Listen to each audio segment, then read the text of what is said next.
said it yesterday. I was like, I could barely hear because that was something's going on. I was like, are they redoing the live? They're watching.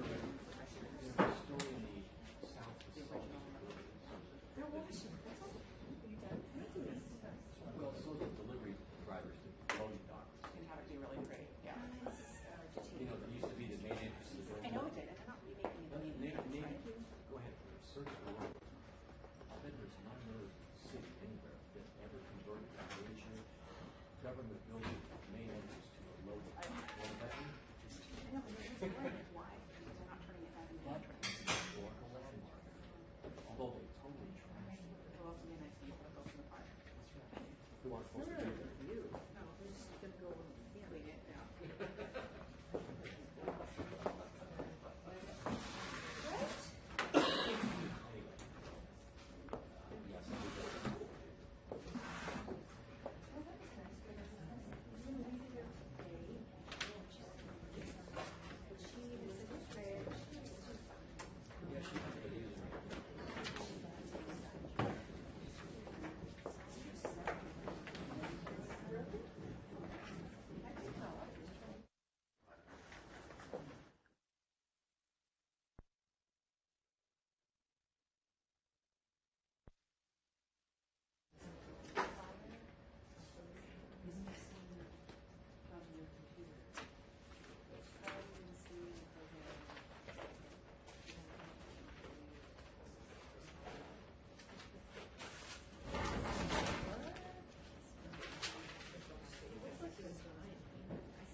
Please, and please, the parties of the press are not parties of the press. Everybody else, please turn your phones off. Anyway,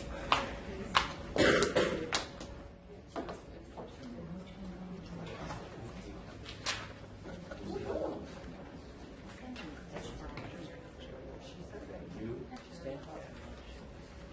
I told you. The new fingerprint has.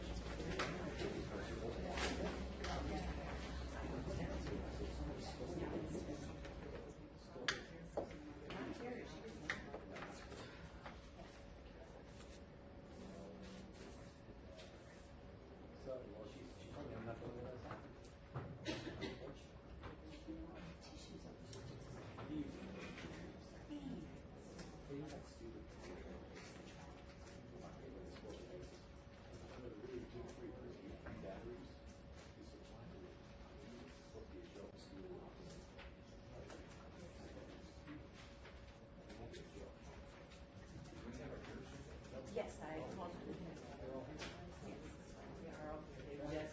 last week.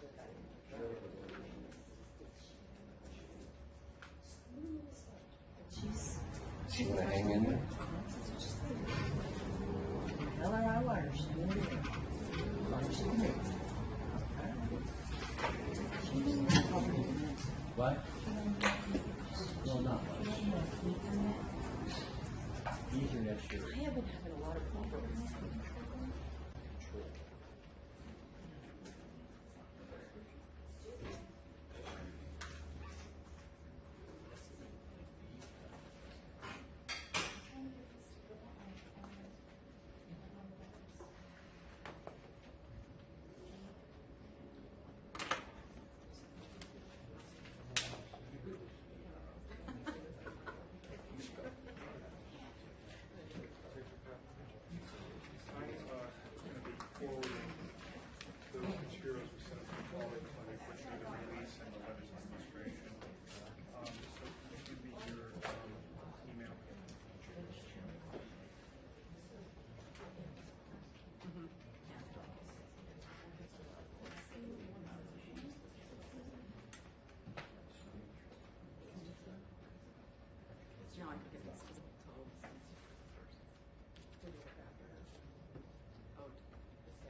Okay.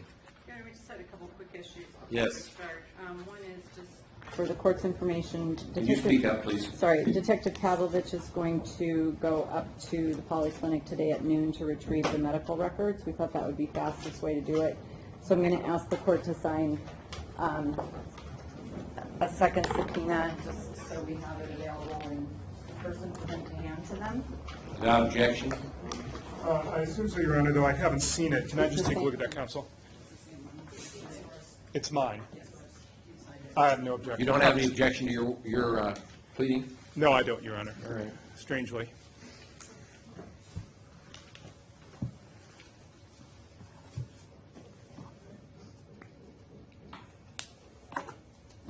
Wait a minute. Yeah.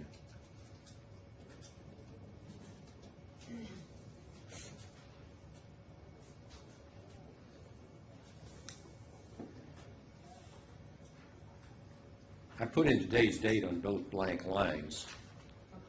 It says records on or before, and I presume on or before today's date.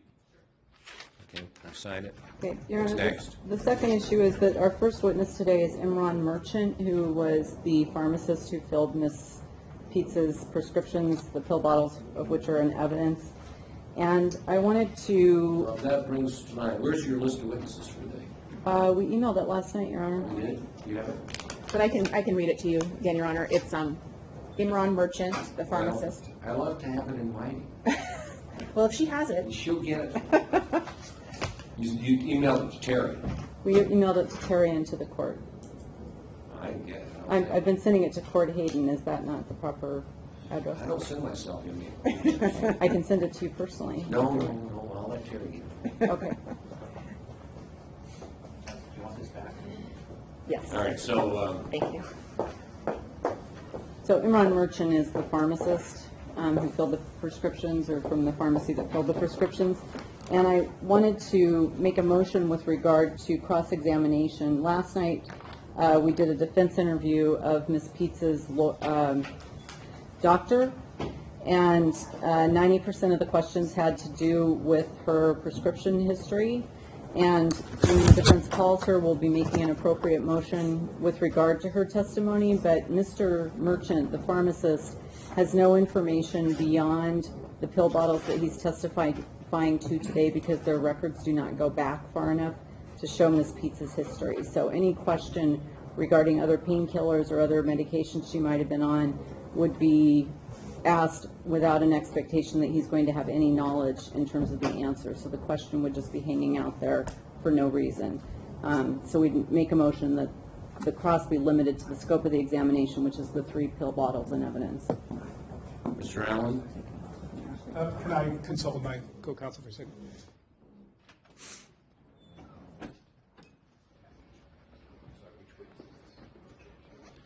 Yeah.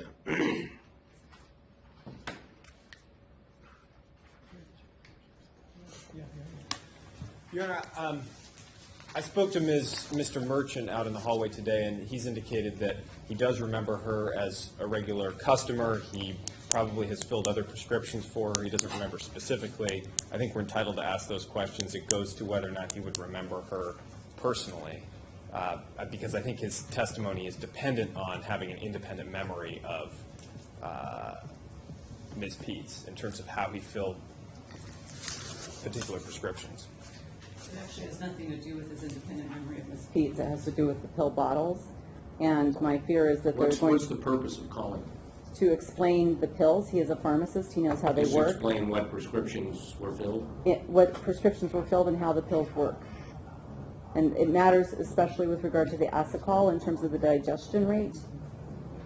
So my So fear... you want to ask him? I just intend to ask him about the 3 pill bottles and to ask him about knowing Nicole and her being a regular customer, and You can say, you can ask if he remembered her when she's a regular customer. Regular customer could mean a regular customer at the pharmacy. well, Even he's going the back. he's the pharmacist though. He's not the I cashier. don't know how big the pharmacy is.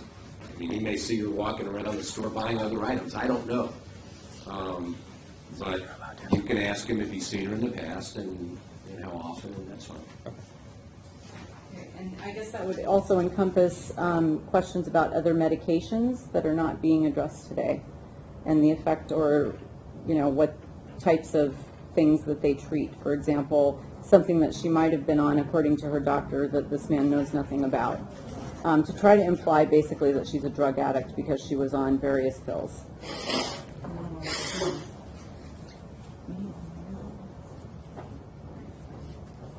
Many of the prescriptions are years old, so.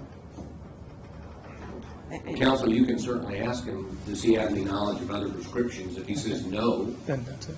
then I would think that would complete the inquiry about prior prescriptions. Very well. Is counsel going to ask about, they asked about 10 different pills last night in the interview, many of which were from when she was first being treated by Dr. Waymack in 2001. Are they going to be asking this pharmacist, what is this for, what is this for, just to imply? No, we don't intend to do that. If we decide to call another witness in our case in chief, then we'll address it at that time. Okay, perfect. Okay, what else? That's it. Saul? Mr. Allen has something he wants to convey through. No, just us communicating. Oh, okay. Buzzing back and forth, Your Honor. Okay. Thank you for asking. Bring the jury in, please.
Please be seated.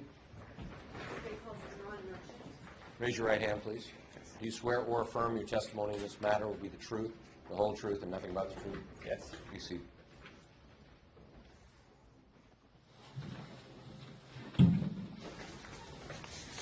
Good morning. Morning. Mr. Merchant, I'm going to ask you to keep your voice up because I know you kind of have a soft voice. Oh, sure, okay. Okay, thank you. Can you tell us your name and spell your first and last name, please? Yes, it's Imran Merchant. First name is I-M-R-A-N, and last name is M-E-R-C-H-A-N-T. And what is your occupation? I'm a pharmacy manager at Rite Aid in Kenny Park, Buffalo. Okay. And how long have you been there? I've been there about 14 years. What does a pharmacy manager do? Pharmacy manager basically runs the operations of a pharmacy. Does the job of a pharmacist as well. That means dispensing medications, counseling patients, inventory management, supervising staff, and also following the federal and state laws regarding pharmacy practice as well. Okay. Can you tell us a little bit about your background and education that qualifies you as a pharmacist? Yes, I went to the University of British Columbia from 1989 to 1995, and I got my pharmacy degree from there, Bachelor of Science in Pharmacy.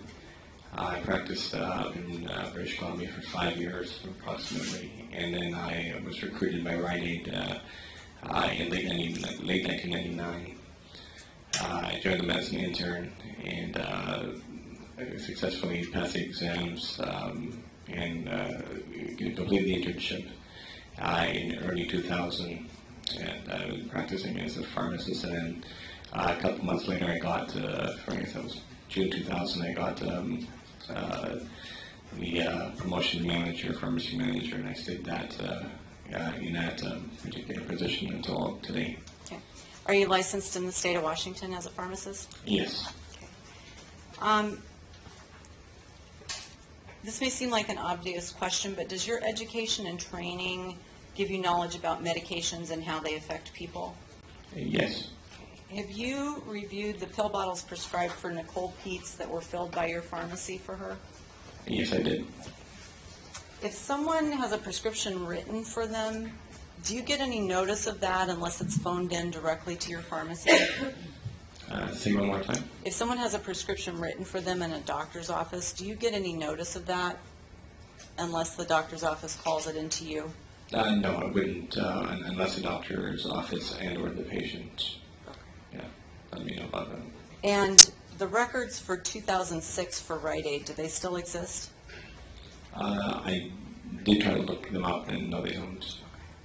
But you have had a look at the pill bottles that we have in evidence that were prescribed for her? Yes, that's correct. So she was a customer of your pharmacy? Yes.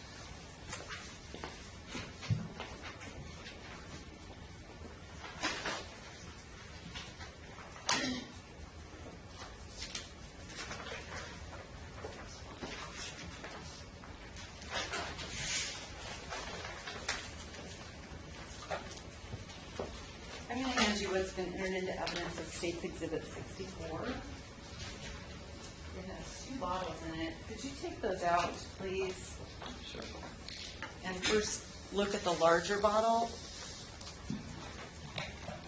And have you had a chance to look at that label before? I saw kind of a picture of it. Okay. Can you tell us what that medication is? Yeah, it's Asacol. How do you spell that? It's ASACOL. Okay. And what is it prescribed for? It's usually prescribed to treat or prevent attacks of ulcerative colitis. Yes, it's used to treat ulcerative colitis or prevent or cause a remission of ulcerative colitis, so prevent attacks of the or symptoms of ulcerative colitis. Okay. Ulcerative colitis, does that include Crohn's disease? Actually, it's a separate disease, but it's very similar, and sometimes they're treated with the same type of medicine. Okay. Now, are there any special features of Asacol in terms of how it is processed once someone swallows it? Is there any differences between? Yes. Well, how long does it stay in the stomach, for example, or how fast does it dissolve once in the stomach? It doesn't dissolve in the stomach, so it is in the stomach for roughly 15 to 60 minutes, depending on the person. Also, perhaps if the person's eating food or not. But it's, so it usually stays in the stomach up to an hour at the most. And then what happens to it? Then it gets basically, it's called gastric emptying. It gets sent to the small intestine. So there's usually 3 parts of the small intestine: the duodenum, jejunum, and ileum. And usually it gets dissolved in the ileum, or usually the last part of the small intestine, where when the pH is 7 or above. Okay, so it doesn't dissolve in the stomach? No, it doesn't dissolve in the stomach. Why does it wait to dissolve, or why do they make it so that it doesn't dissolve till it gets to the intestine? It doesn't dissolve. The reason is that it has an enteric coat or methacrylic coat. It's also known as U-graduate, Okay. U-D-R-A. Oh, sorry. Sorry. Sorry. Mr. Merchant, I'm lost. Yeah. Oh, sorry. Back up a little bit. It has an enteric coat on it. It has a coating on it? A coating on it. So the coating doesn't dissolve in acid medium. Usually Like in the stomach? In the stomach, exactly. Okay, and why would they create a pill that way so it doesn't dissolve till it gets to the intestine? And the reason that the medicine, its mechanism of action, or proposed mechanism of action, is a topical anti-inflammatory effect in the colon. And so if it dissolved in the stomach, the medicine would be of no use. It would likely be metabolized and processed out to the point where it would not be of any use by the time it hit the colon. Do you know how long it takes to dissolve once it's into the intestine? Usually, from the start, it's about 7 hours or so, plus or minus 2.5 hours. And is it considered a narcotic drug? No. According to this prescription bottle, what was Nicole's prescription for Asacol? You mean the dosage, or? Yes. Yeah, it was 4 tablets by mouth 3 times a day. And in your experience, is that a pretty typical dosage? It's within range. The monograph, or the Warner Silicon monograph, that's take 2 tablets 3 times a day. I know back in 2008 there was some regulatory action by the FDA or approval by the FDA to increase the allowable dose to 800 milligrams 3 times a day. So the usual dose, 400 milligrams 3 times a day, was extended to 800 milligrams 3 times a day.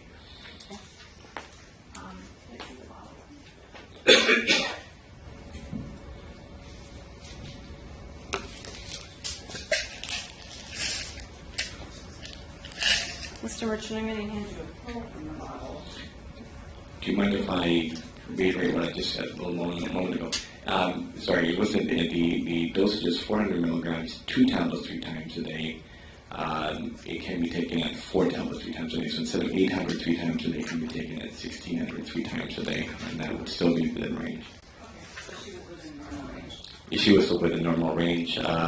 That dose, although it was in 2006, I think it was being used by doctors, but I believe we got the true approval for that dose in 2008. But it's still within range, and so, many doctors do use stuff off-label or dosing off-label.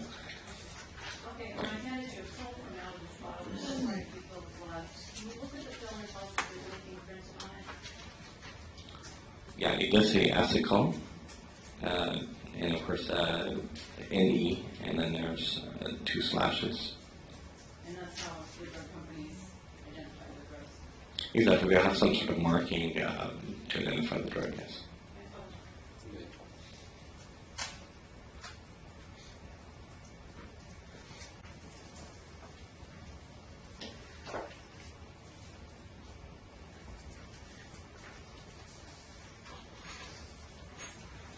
Mr. Merchant, could you pick up the other bottle that's in that envelope, please? Yes. And what is that medication? It is gabapentin 300 milligram. Okay. Now I want to do that in conjunction with a third bottle that's in it, and I'm handing you 46.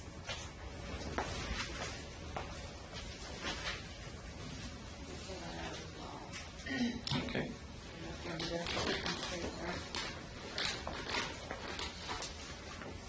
And what is that prescription for? That's been prescription for Endocet. For, excuse me? Endocet 5325. It's a generic version of Percocet. Okay. 5325. Could you spell Indocet for the record? Sure, it's ENDOCET. And what does it contain? It contains 5 milligrams of oxycodone and 325 milligrams of acetaminophen. What is acetaminophen? Acetaminophen is basically a pain medicine. It's not an anti-inflammatory. It's also an antipyretic, so it's a medicine that treats fever. Okay, and does it go by a brand name typically that we might know?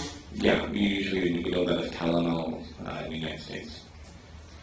In terms of the dosage of something like Indocet, since it has Tylenol in it and oxycodone, what is considered to be the biggest concern in terms of potential kidney damage?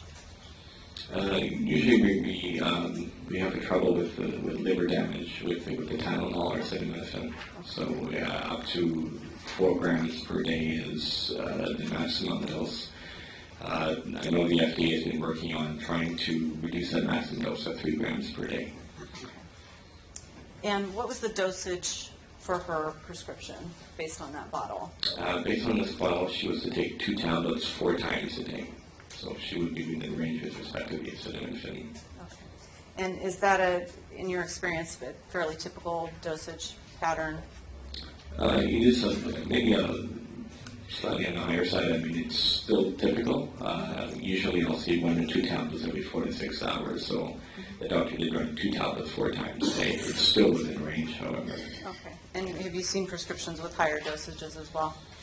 Yeah, I've seen prescriptions of this to a maximum of 12 per 24 hours. And when was this prescription filled? It looks like this medicine was filled on January 26th of 2006. I'm sorry, the date? January 26th, 2006.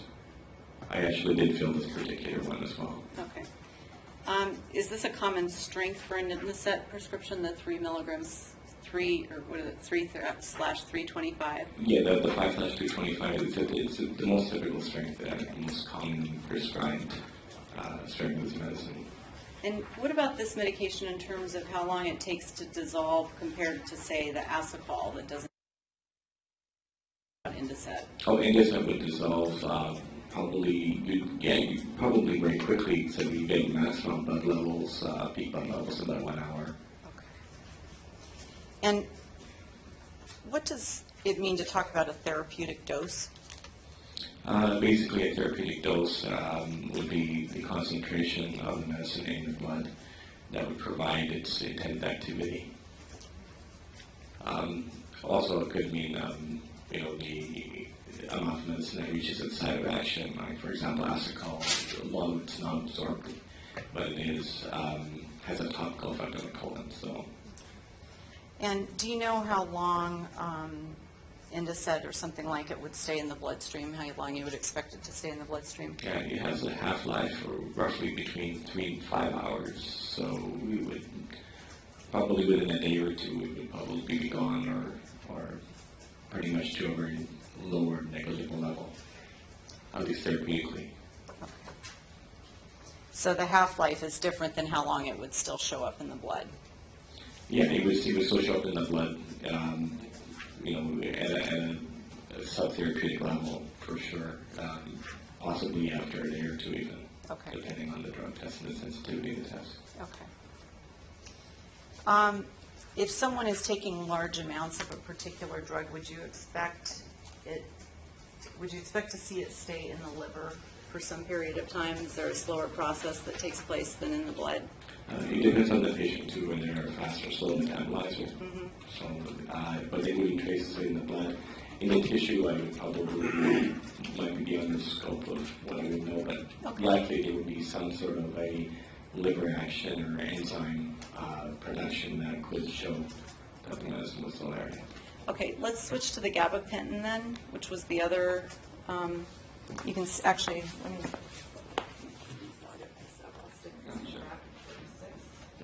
Okay, so the gabapentin is what type of medication?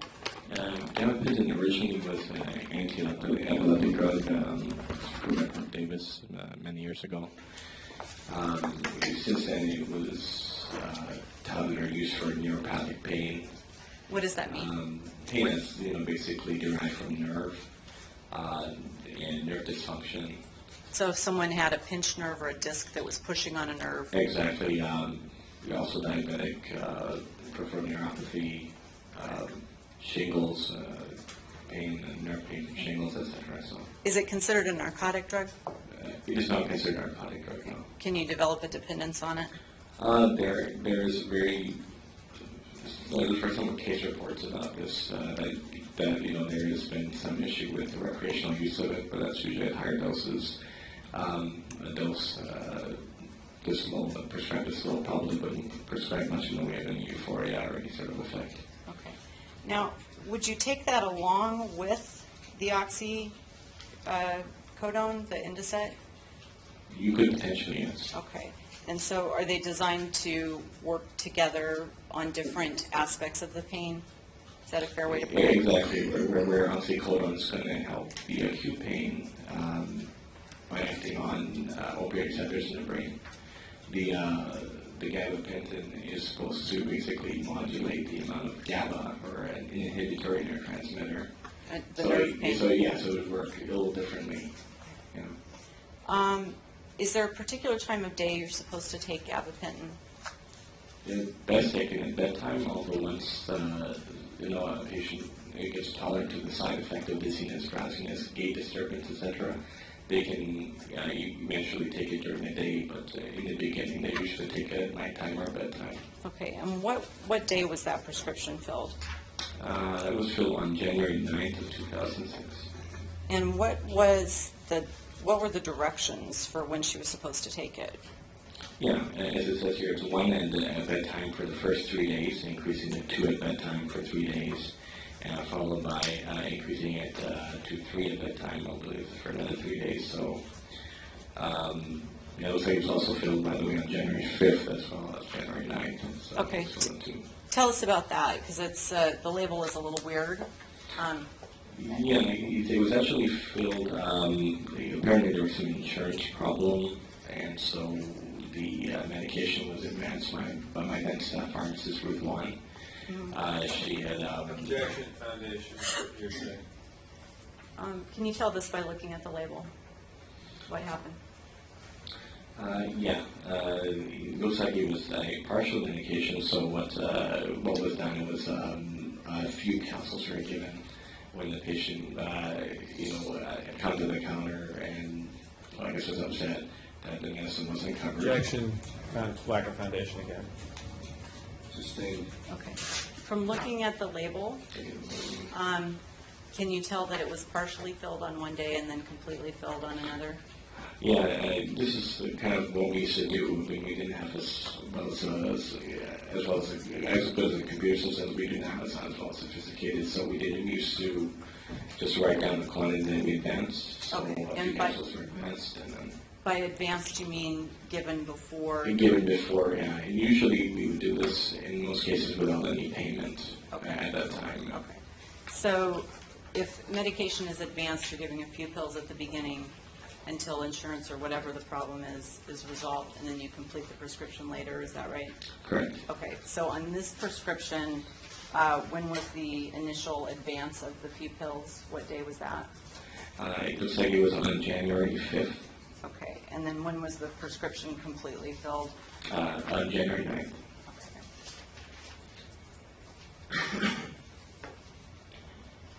Is gabapentin fairly fast acting once it's taken? There's debate about that. There is a purported analgesic effect with gabapentin.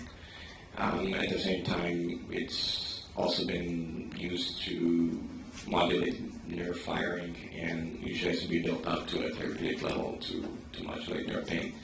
So there's kind of two opinions on that. I've seen it used as an analgesic, just like you would use Tylenol, but I've more often seen it being titrated up to or the dose increased slowly to a higher dose,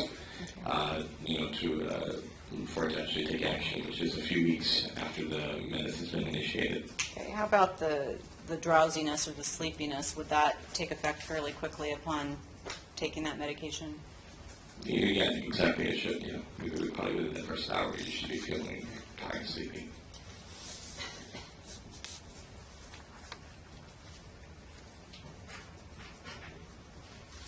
Okay, wait just a moment.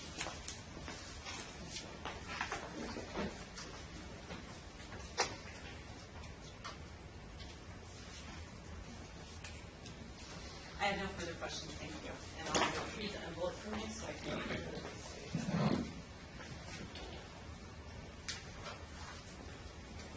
Thank you.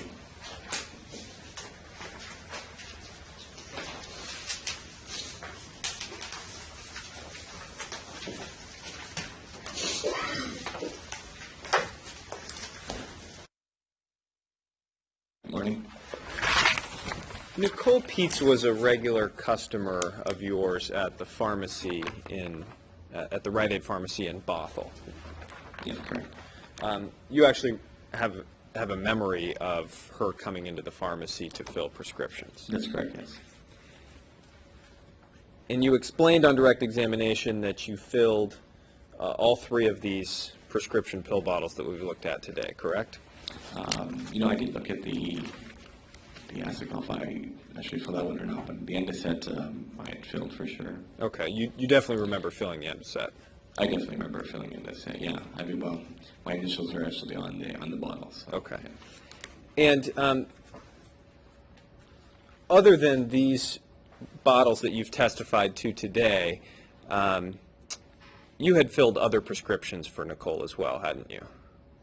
Yes. Had you filled other Endoset prescriptions for her on prior occasions? That I can't remember, but possibly. Okay. She's someone that you recognized in the pharmacy. Yeah, I did recognize her, correct. Now, Endoset, you talked a little bit about on direct examination about how it has some acetaminophen in it, and that's Tylenol. Is that true? Correct, yes. It also has, as you mentioned, oxycodone in it. That's right. And oxycodone is a narcotic pain medicine. Yes, correct. Isn't it actually a scheduled drug in terms of the drug schedules in our state? Yes, it's a Schedule 2. Schedule 2. You have to have a prescription to get oxycodone. Correct. It's not like Tylenol. You can't buy it off the shelf. Yes, that's correct. And oxycodone is one of those prescriptions that is known to have a very high potential for pain pill abuse. Yes, that's correct. And as a pharmacist, you have to be careful in terms of how you prescribe it because you know that it's one of those medications that can lead to abuse. Yes, yeah, we have to make sure we dispense it correctly, yes. It can, in persons who are abusing it, lead to a dependence on the medication. Yes. And are there also warnings with respect to Endoset about various activities that you shouldn't engage when you're taking it? Yeah, we usually will counsel a patient not to drive or do other activities if they're taking this medicine. Okay. And I'm reading off the bottle here. It says, may cause drowsiness. Alcohol may intensify this effect. Use care when operating a car or dangerous machines. Does that sound like one of the usual appropriate warnings with Endoset? Yes, correct. But with Nicole's prescription, she was prescribed to take 2 pills 4 times throughout the day. Is that true? Yes.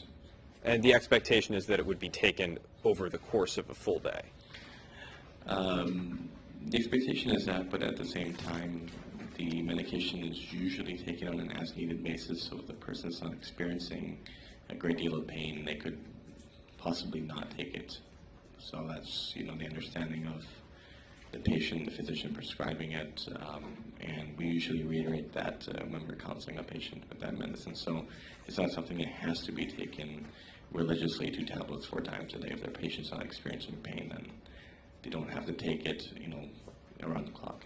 Sure, but the prescription is 4 to 6 hours as needed, evenly spaced out throughout the day. Yeah, correct, yes.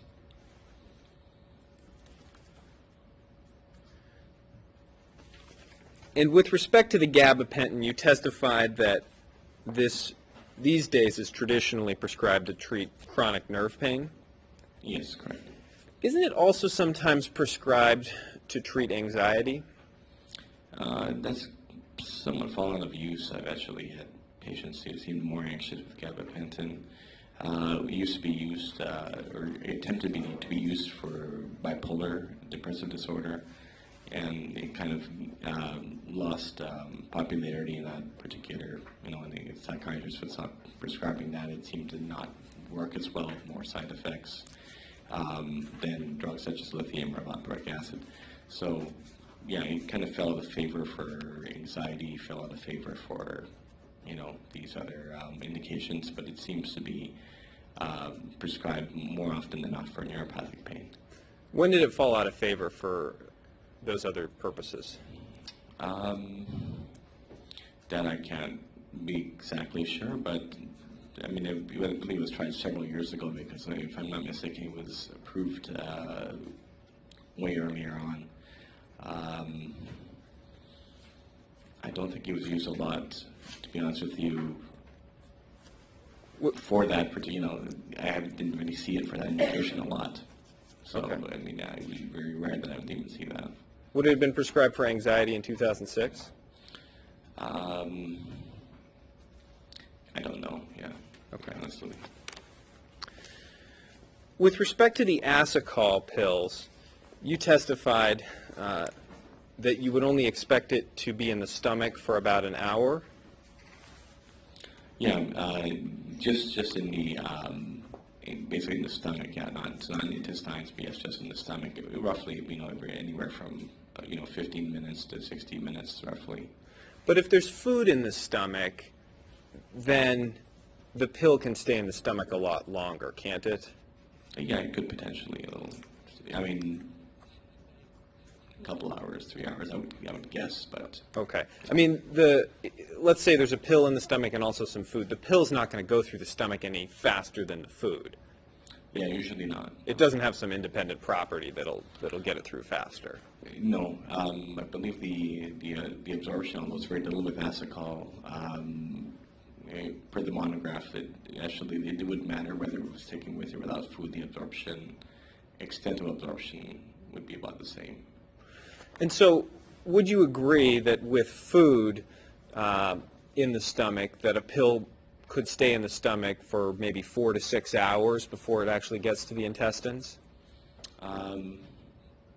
It's hard to say because the patient may have a real active disease and it can go through faster. It's really patient variable. It's in the studies done, I think it was like 7 hours plus or minus 2 hours for gastric, the intestinal transit time.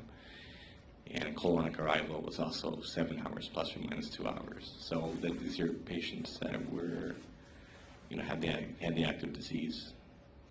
Would you defer to the opinion of a medical doctor regarding the amount of time it takes for stomach contents to pass from a person's stomach through to the intestines, regarding the amount of time and the physiological processes that are involved in that?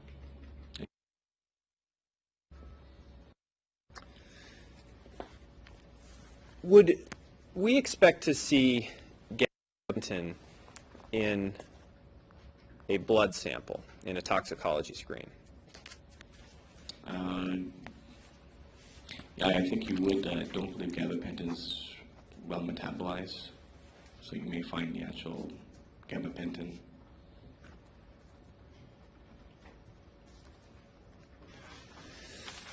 Now, Mr. Merchant, with respect to any records at the pharmacy regarding prescription history, you testified that there weren't any computer records related to these prescriptions back in 2006? Yeah, I didn't see any computer records. So I know it seems like the company has been trying to, I guess, save space, or reduce the memory usage of computer, I guess. So that's, we have been seeing shorter profiles for patients that have been coming long term. So I believe that's the case. Didn't you look at some computer records when you were contacted by detectives in February 2012? Yeah, that's quite possible. Okay. So I guess I'm a little bit confused. Were there records in 2012 but not any longer? I said it's possible, so I can't remember if I did or not. In the same instance, recently there aren't any. Maybe there could have been in 2012, possibly. Okay. But are you saying that today that there's no records at all related? Today there's no records. Okay. That's correct.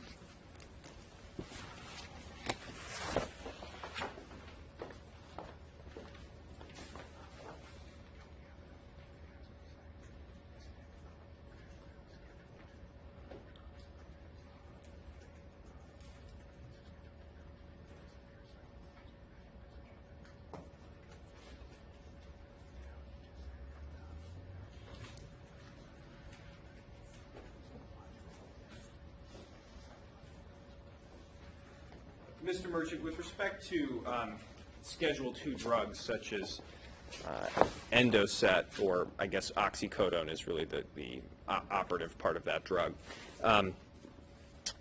abuse of those types of drugs such as oxycodone can lead to severe psychological and physical dependence.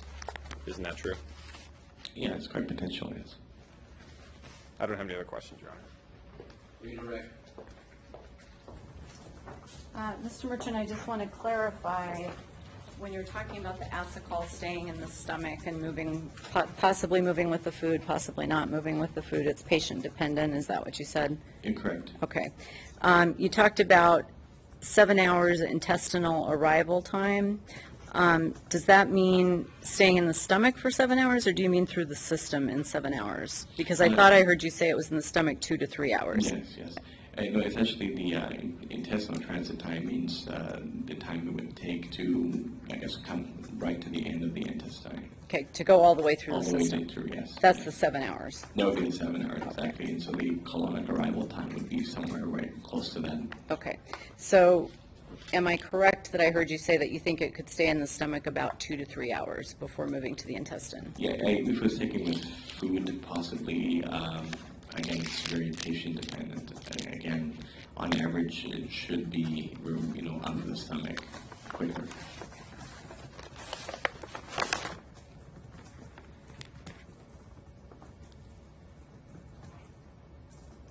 Now, the gabapentin that was prescribed for Ms. Pietz, was that prescribed in conjunction with the oxycodone, the Indocet? It potentially could be, I mean, is there any indication that it was prescribed for her for anxiety as opposed to nerve pain? for the Gabapentin. The gabapentin is probably prescribed for like neuropathic pain or back pain or like something to that. And I finally wanted to ask you about the warning that do not operate heavy machinery while on this medication. Are there other medications that have similar warnings? Yeah. Including there are several medications that have similar warnings for sure. Okay, including over-the-counter cold medication? Including over-the-counter cold medications such as Benadryl, etc. Yeah. Okay. Yeah. Mhm. Okay. Thank you. Nothing else. No, counsel. In fact, I have one moment here.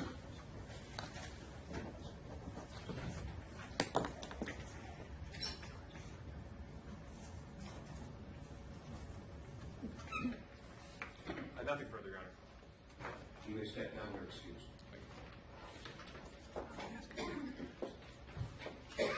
Your Honor, we would ask that he remain under subpoena.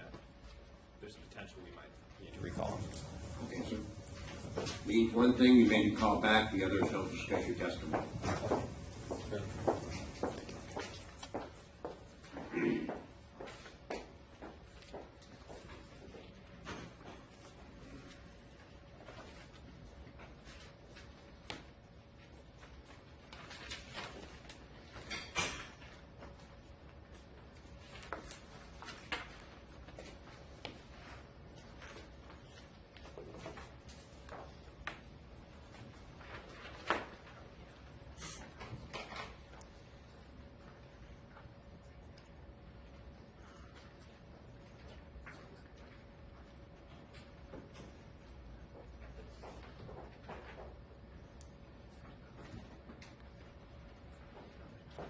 The state calls this Shawnee Gold.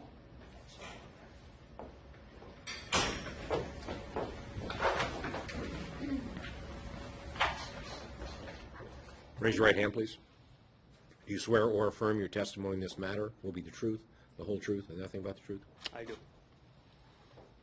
Good morning. Good morning. Keep your voice up so we can hear you. I will try to. Thank you.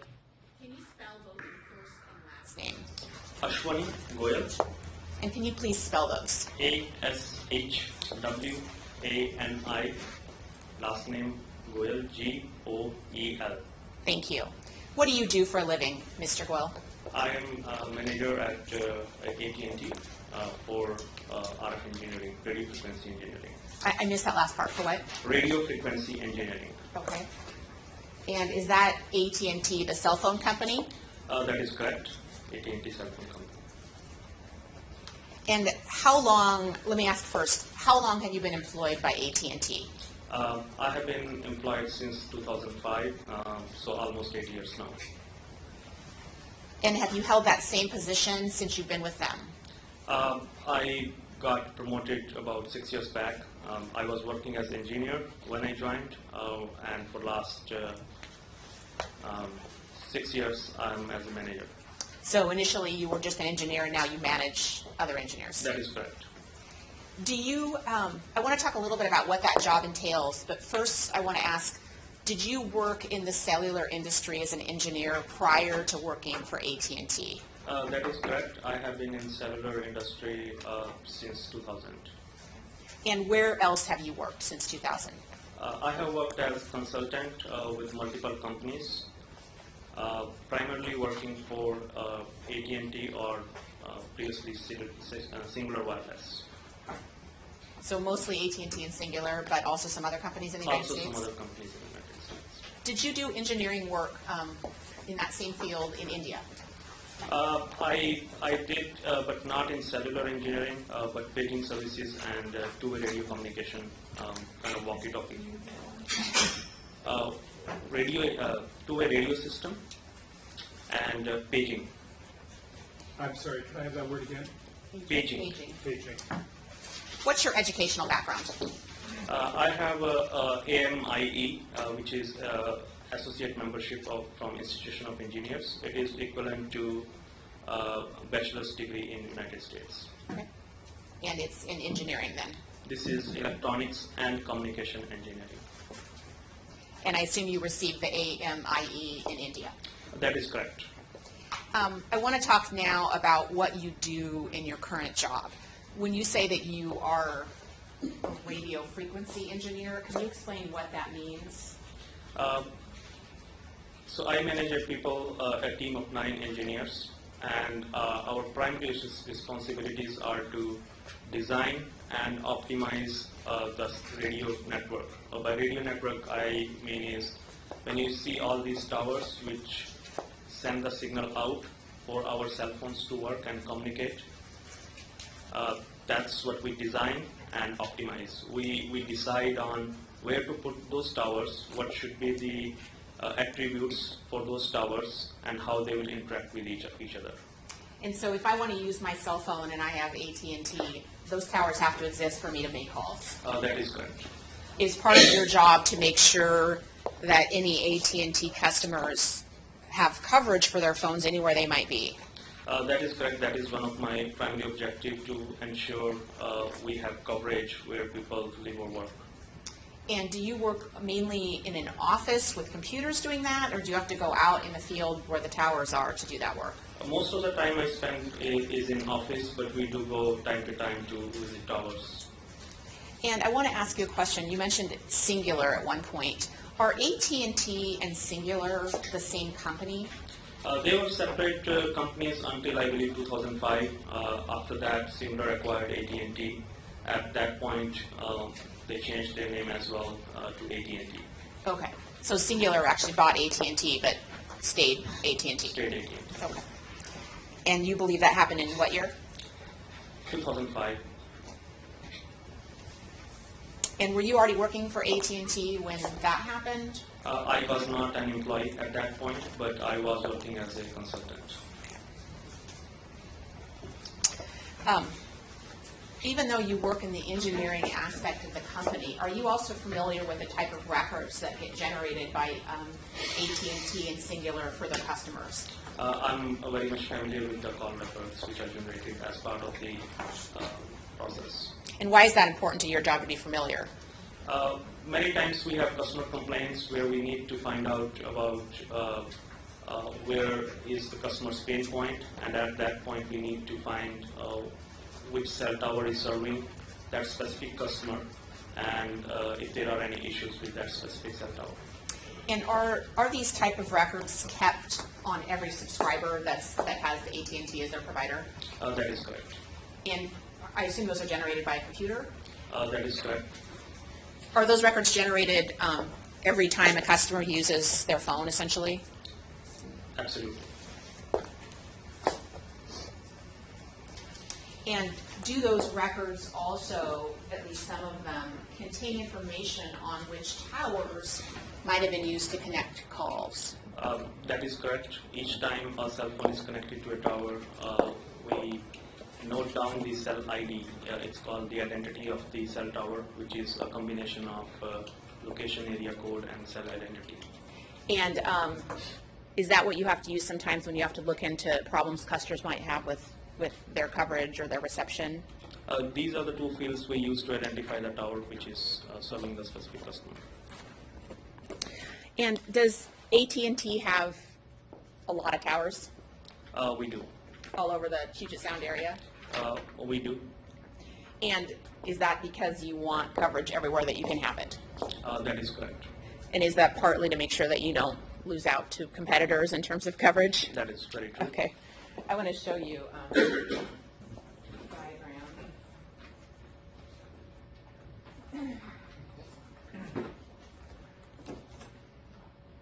State's Exhibit 68 has been marked.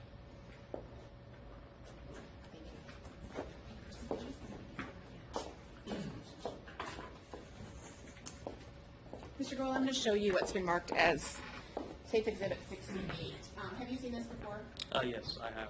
And is this a sort of a representative sample showing approximately the locations and how many towers you have in the Puget Sound area? That is correct. Your Honor, I'm going to offer this 68 for illustrative purposes at this time. I assume there's no objection for illustrative purposes.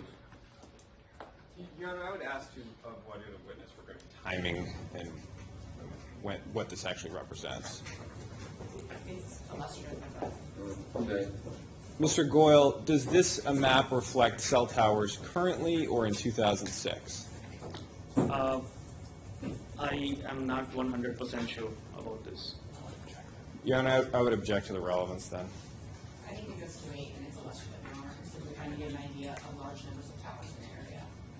For that purpose, they may use it.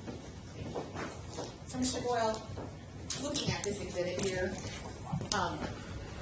the bottom, and you can step down if you need to see it. The bottom one, is that a farther out view of all the towers that AT&T has in the area? Counsel, we ask you to move that back so we can see it. Why don't you just move over? I don't want the jury not to be able to see it. So if you can scoot over just a little. So let's not.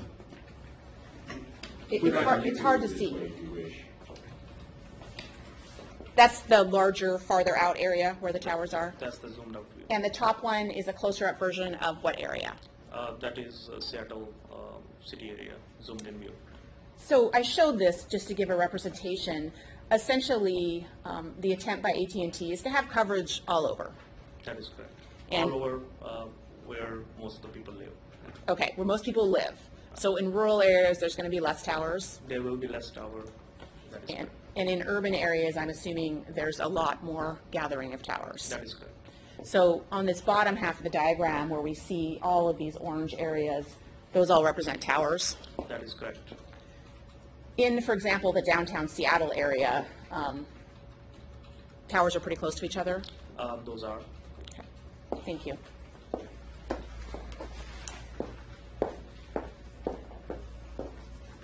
May I have this marked, please?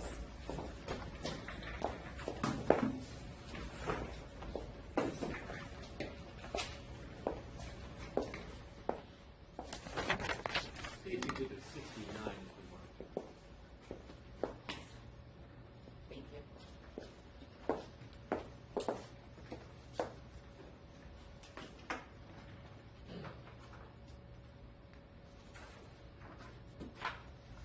Mr. Boyle, have you reviewed records that relate to the case you're testifying in today? I have.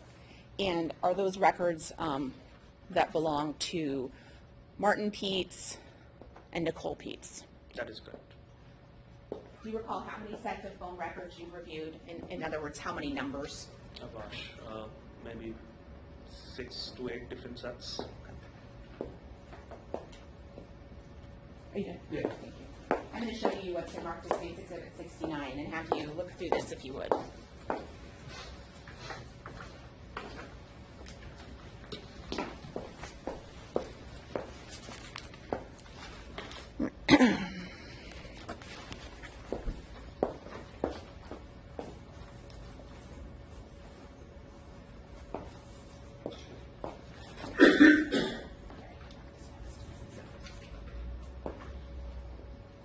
Are those, Case Exhibit 70 is the one.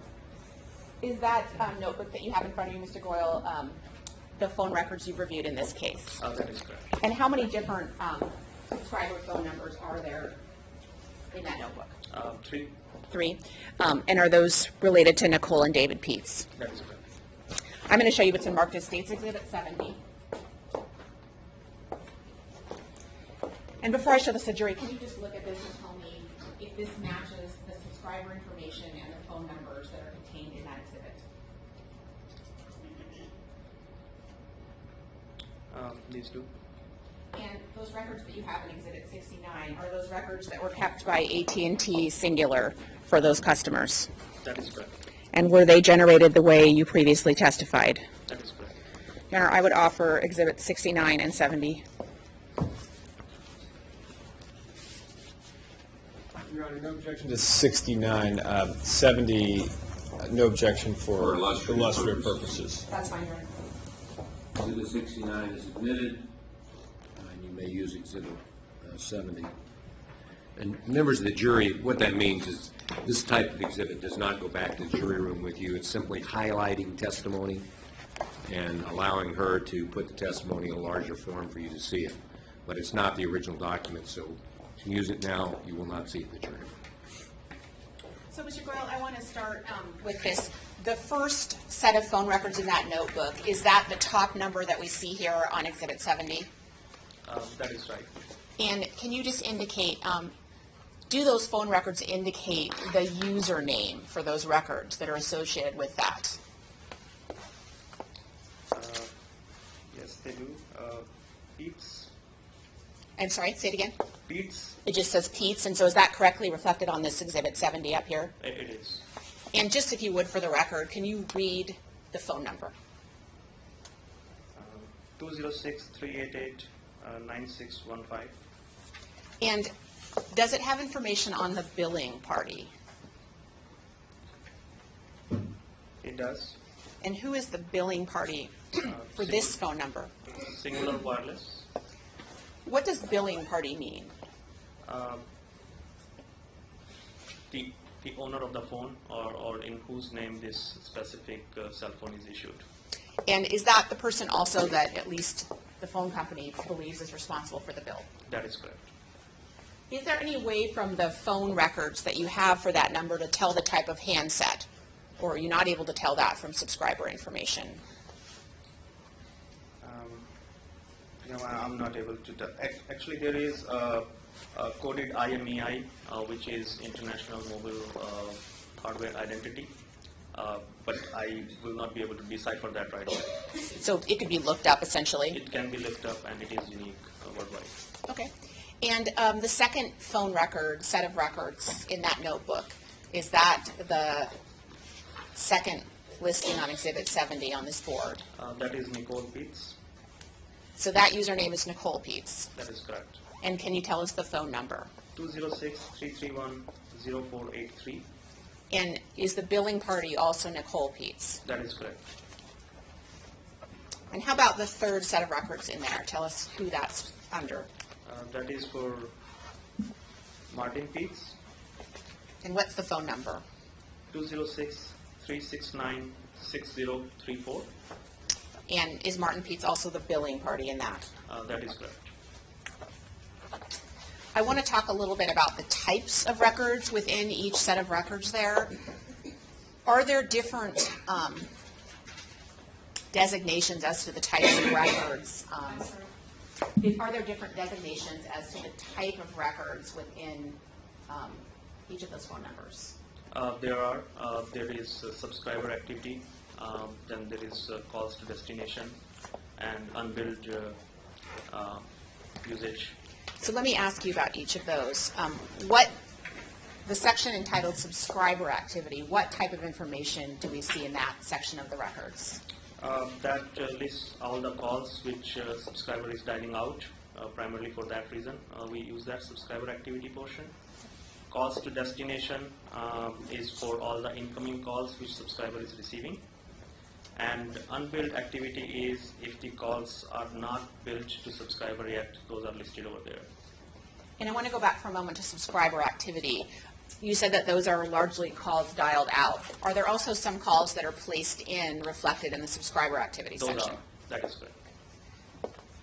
I also noticed there's a section called Calls to Destination SB. Mhm. Do you see that in there? Yes, I do. Is that the same thing as what you said was calls to destination, or does that differ? That is largely same. Is there any difference between those two? Not really. Okay. Is there some unbilled calls in the calls to destination SB? That is true. Some of those are recorded in calls to destination SP. Okay. So that's the difference between those two sections That then? is the small difference, yes. And then lastly, you said there's a section called unbilled usage? That is correct. So that's records of calls, but just hasn't been billed to the customer yet? Those have not been billed to customer yet. So if you look at all of those records for one particular phone number, are you able to ascertain the calls made out and made in to that phone?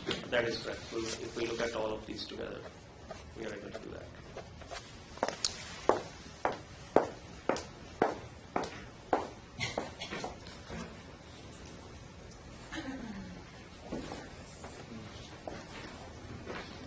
State's Exhibit 71.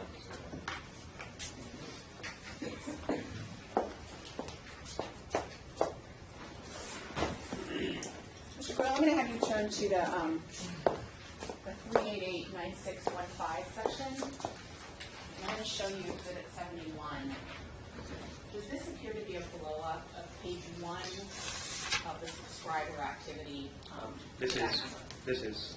Would this assist you in helping the jury understand how to read the different columns in these records? Absolutely, this will. I would offer Exhibit 71 for illustrative purposes. You'll use it for that.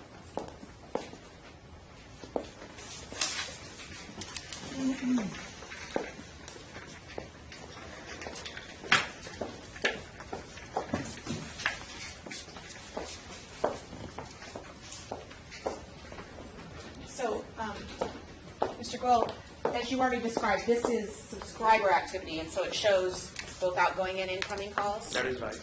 So I want to just walk through the columns.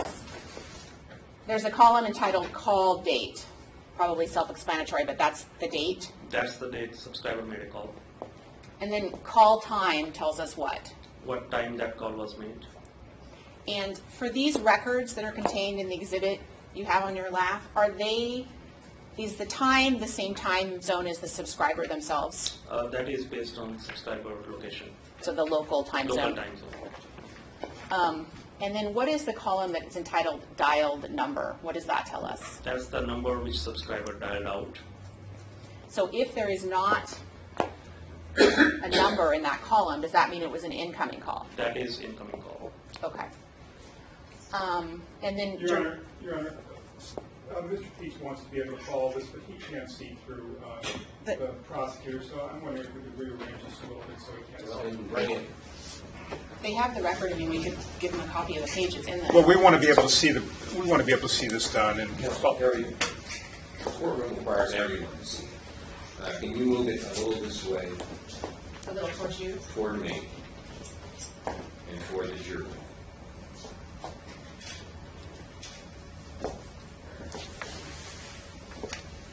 And, hey, what she's pointing, you're talking about, sure. It's a lady, just don't point it at her. You know, you're an engineer, you don't point it at her. And you can point it out and see if everybody can see what you're showing. Okay. Okay, I think the next column we're going to was duration. This is for the duration the call was up. That means the talk time. And is this, like, for example, line 1 here, it says 21. Is that 21 seconds? That is 21 second call. Okay. So it could do hours, minutes, or seconds. That's right. Seconds, minutes, and hours. If there is a time there, does that mean the call connected in some way? That means call is connected in some way. Either it went to the phone or to the voicemail. Okay. So in other words, person didn't hang up before something happened. That is correct.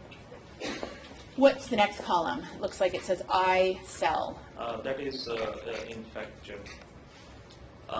cell identity. You remember a few minutes back I talked about how we identify a specific cell tower and its specific sector. Each cell tower has generally 3 sectors.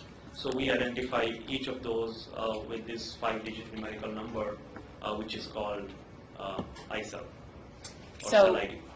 So there's a tower number, but this also tells you which sector of the tower? It does. So for example, let's look at the first one, 22042. What would be the tower number and the sector number for that? So generally we identify with first 4 digits, we identify the tower, and the last digit tells us which specific sector it is. So we have 3 sectors, it generally goes 1, 2, and 3. We have conversion tables where we can convert it into a cell tower ID. Since I looked at this case before, I know this is cell tower SC75.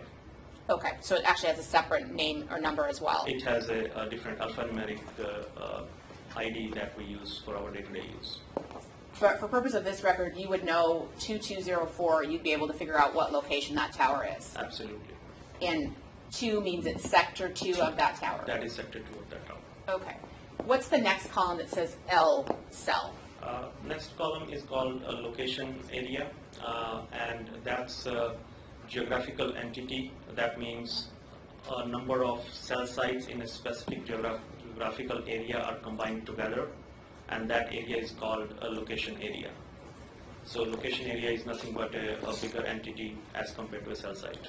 So for example, if we're looking at the first line again and it says 52021, that identification might encompass a bunch of different towers. That is correct. Okay. Are they generally in the same area? Like, for example, 52021 might be a particular area of the city? That is correct. These are contiguous areas. Location areas are contiguous areas. You cannot have one cell site in, let's say, Seattle and another one in Bellingham, for example. And then what's the next column that's entitled location? What does that mean? That is the location of the switch.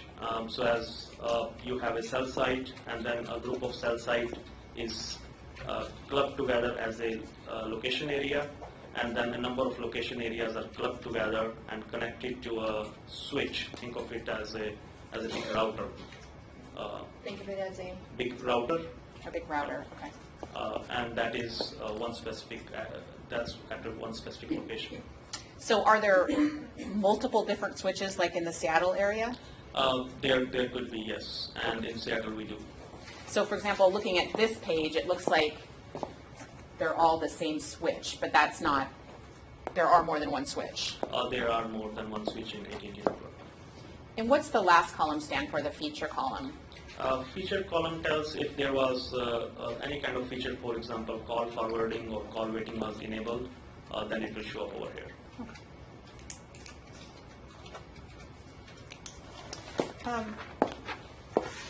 I want to talk a little bit more about cell towers and how they work. I'm going to show you a photograph.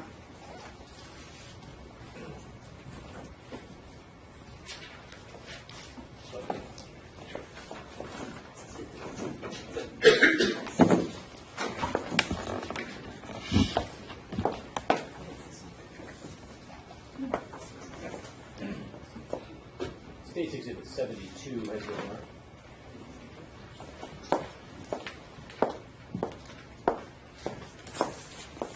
I'm going to show you Exhibit 72, Mr. Goyle. Does this show a sector of a cell tower? That is correct. Do you know actually which cell tower this is? This is SC75. And is that the tower that was used to connect a call on Ms. Pietz's phone on the 28th at 11:50 a.m.? That is correct. This is the same sector. And is this actually Sector 2 that we're seeing here in this photograph? This is sector 2. And when was this photograph taken? I would say about 2 to 3 weeks back. Would this, well, I'm going to offer Exhibit 72. No objection. You want that to go back to the jury room and then in the exhibit room? Sure.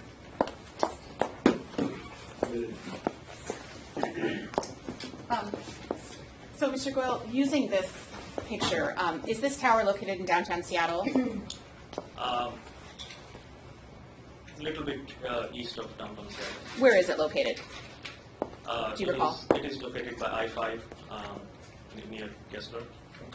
And is this the roof of a building where this is located? That is correct.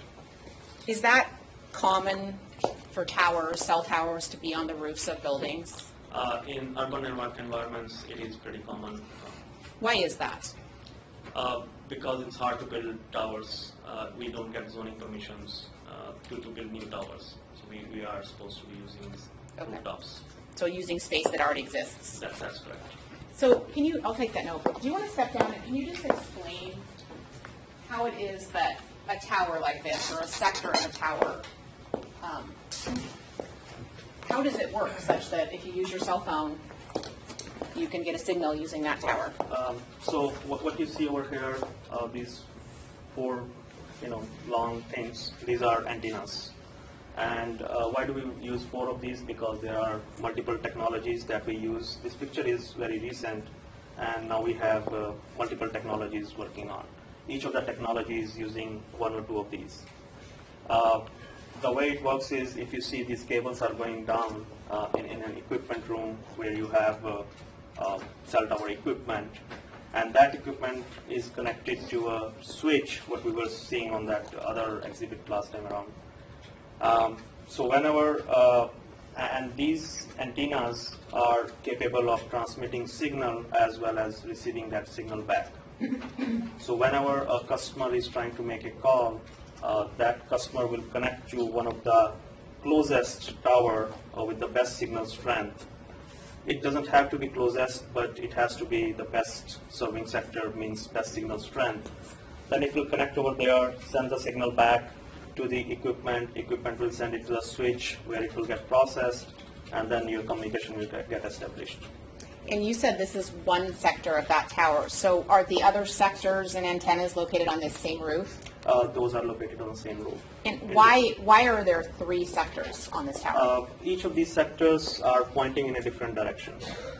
So generally, the direction it goes is the direction the handset would be at that's trying to reach the signal? That is correct. We try to divide to get better coverage as well as serve more users, serve more subscribers. We divide each cell site into generally in three sectors, three specific sectors. So is the idea that a particular tower will cover a whole 360-degree range heading outward to anybody who's using their phone? A specific cell site combined together, when three sectors are combined together. I'm sorry, can you repeat that? Three sectors together, when the coverage from all three sectors is combined together, they will serve approximately 360 degrees of that cell site.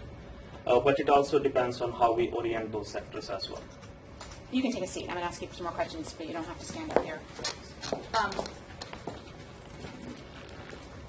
So I'm assuming that for each sector, like in this case, this is sector 2 of a tower, does AT&T know the angle at which the signal goes out from each particular sector on a tower? That is true, and that's a part of our design process where we do determine where do we need coverage from each of these sectors. You said a few moments ago that when someone's using their cell phone, the phone will generally try to connect to the strongest signal. That is correct. Does that generally mean it's going to try to connect to the closest signal as well? Closest and strongest don't necessarily go hand in hand. Most of the times they do. But we have a number of parameters which we use. For example, if we tilt a sector up or down, its coverage may shrink or expand. So we have a number of other parameters. Power, what kind of power do we transmit from that sector can impact the coverage as well.